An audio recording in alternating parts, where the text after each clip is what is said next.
I have a very special guest with us, Oscar Manuel Salazar Cruz. Un trompo, un bailarín y un maestro de salsa. But we're going to do this in English, meaning he's a great dancer and a great salsa teacher. Welcome, Oscar. Welcome. Thank you. Thank you very much for having me here. Thank you.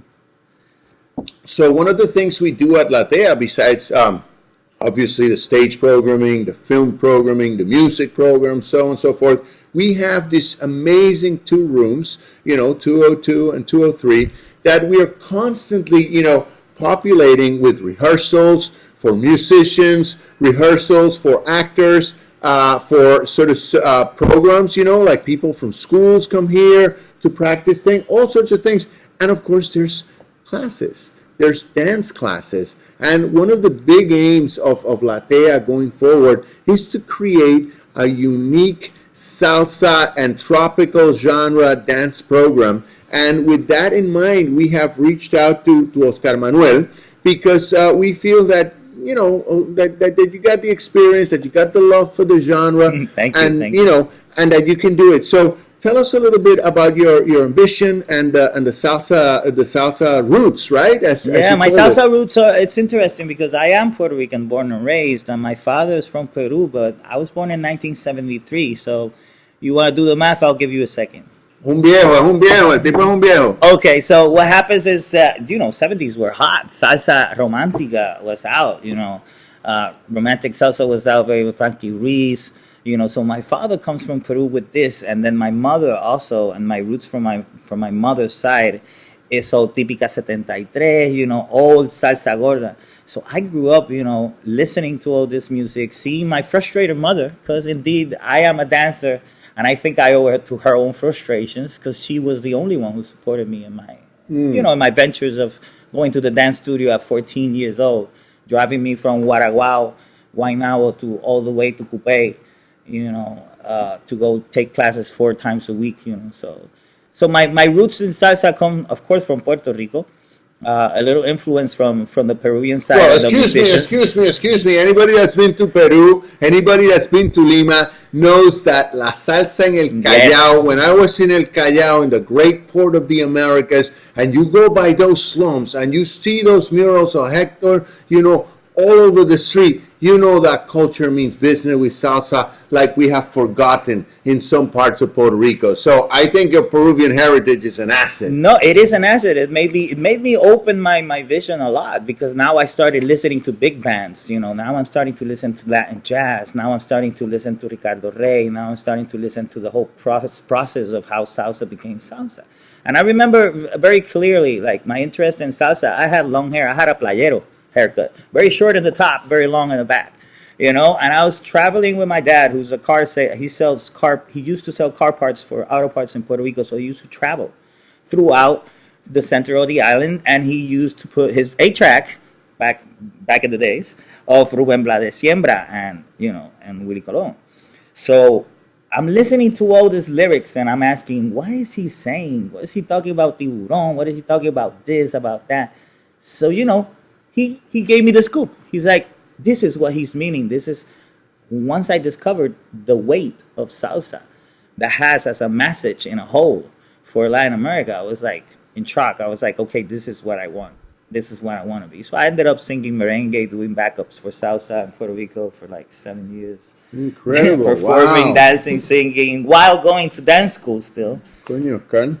Y dime una cosa, and what do you feel about the movement here? Porque salsa, in a way, it's a New York state of mind, Yeah, it is. And there's some amazing, I'm always amazed at how some of the greatest New York singers sometimes are not so well known in Puerto Rico. Case in point, I think my favorite salsa musician, singer, band leader is none other than our very own Henry Fiol, de aquí de la 12. I mean, what Henry has done, again, his lyrics, the intensity, yo nací en Nueva York, en el condado de Manhattan, donde perro mata perro y por un peso te mata, o sea, and it's so emblematic. But we know Ruben, and of course, I'm also super invested in that and some of the other names you have met. But what are your favorite New York, New York players, like that are like New York secrets, that might not be known so much in the island. Although Henry is known all over Colombia, El Callao, and elsewhere. Listen, you cannot get it on with the New York salseros and the New York musicians. I consider myself a New Yorker now. I've been here since 2005, so I am all up for New York salsa. When I mention New York salsa, I refer to the fact that we take pride. We got to take pride on salsa because New York was the mecca in the time that salsa became salsa. So you can't go wrong with musicians like that carry on with that message. They have it, and they work more internally. This artist you mentioned, they work locally. You don't see a big flyer or something. You see a promo here and there, and people go because they know. The crowd, us New Yorkers, we know who's who, and we go there. Now, with that said, what I want to bring into this program, it's the we were thinking of, and I think it's a beautiful name to stick with, salsa roots.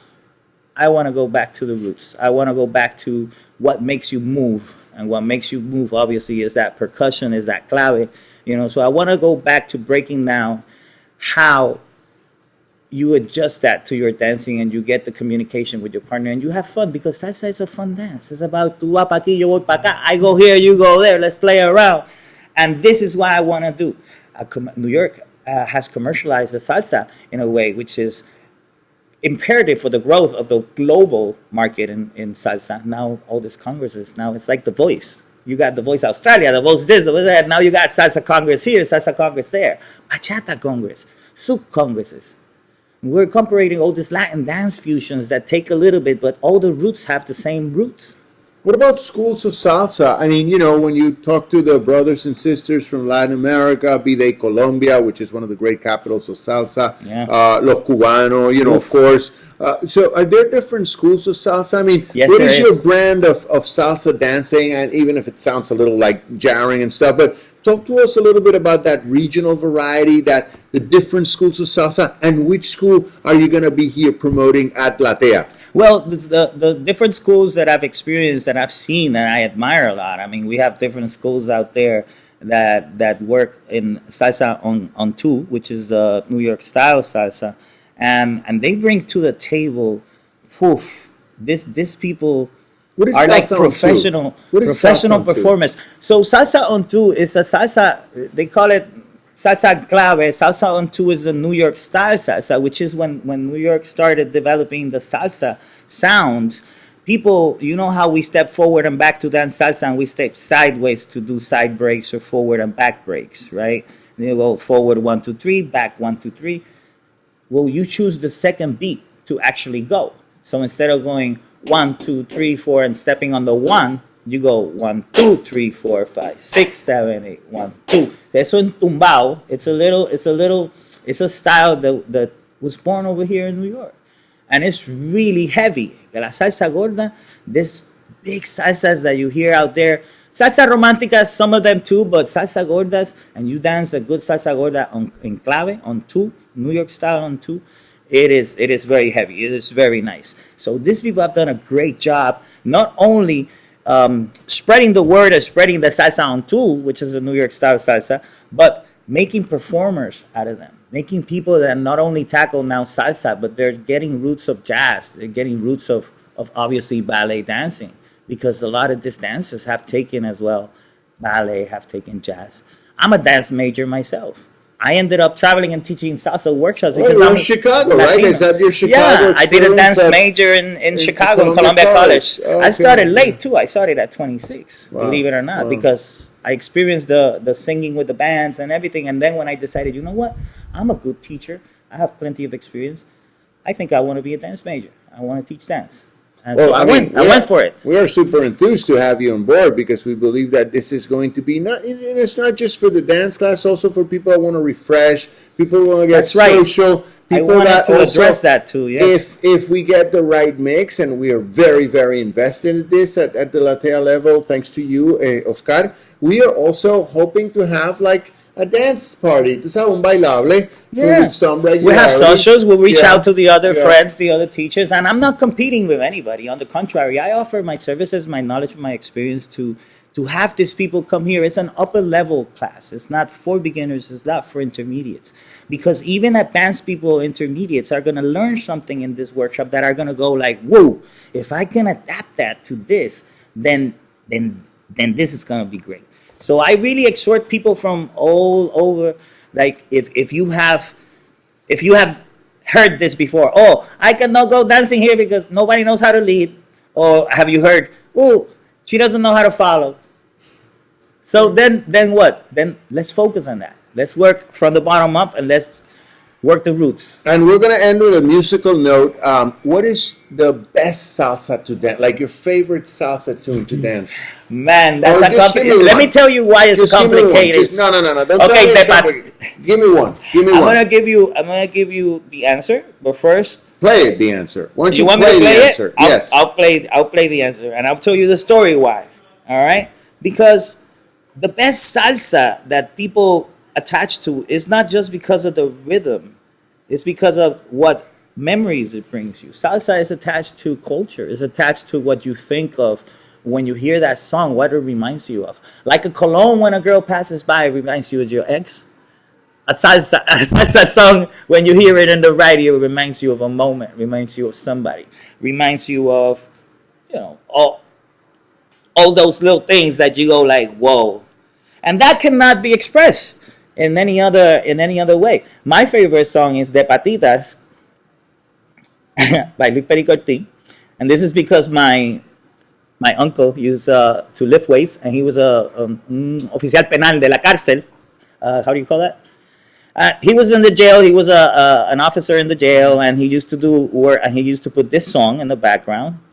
And he used to get very pumped up.